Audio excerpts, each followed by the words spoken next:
In today's video, I'm going to teach you how to turn off passcode in Zoom meeting. If you're hosting internal meetings or using trusted invitations, you might prefer to simplify the join process by removing passcodes. I'll walk you through exactly where to find these options in the Zoom web portal, what each setting controls, and how to handle any meetings you've already scheduled. First, sign in to the Zoom web portal using your account online. This is different from the desktop app. You'll be using a browser to access your account settings. Once you're in, the exact path depends on your role. If you manage an account for others, go to Account Management, then Account Settings. If you're changing your own user settings, go to Settings, then select the Meeting section. Inside the Meeting tab, scroll to the Security section. Here you'll see three key options that determine when Zoom requires a passcode. There's Require a passcode when scheduling new meetings, which affects future meetings you set up.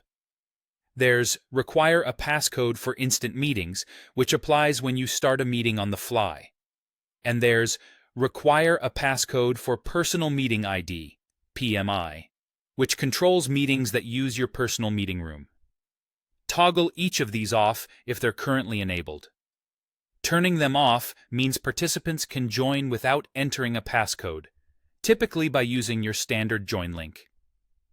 If you notice a small lock icon next to any of these settings, that means the option is locked by an administrator or a group policy.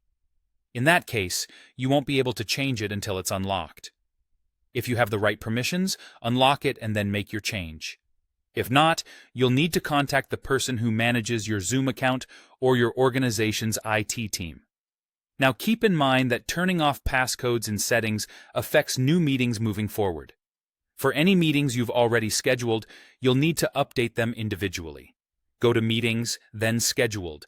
Click the meeting you want to change and select Edit. In the Security section of that meeting, uncheck Passcode if the option is available, and then Save. Repeat this for any other existing meetings that still have a passcode enabled. That's it. You've disabled passcodes where allowed and updated any existing meetings that needed changes. As a best practice, share your join links carefully and only with people who should attend. Some organizations may require passcodes for compliance, so if you can't disable them, follow your organization's policies.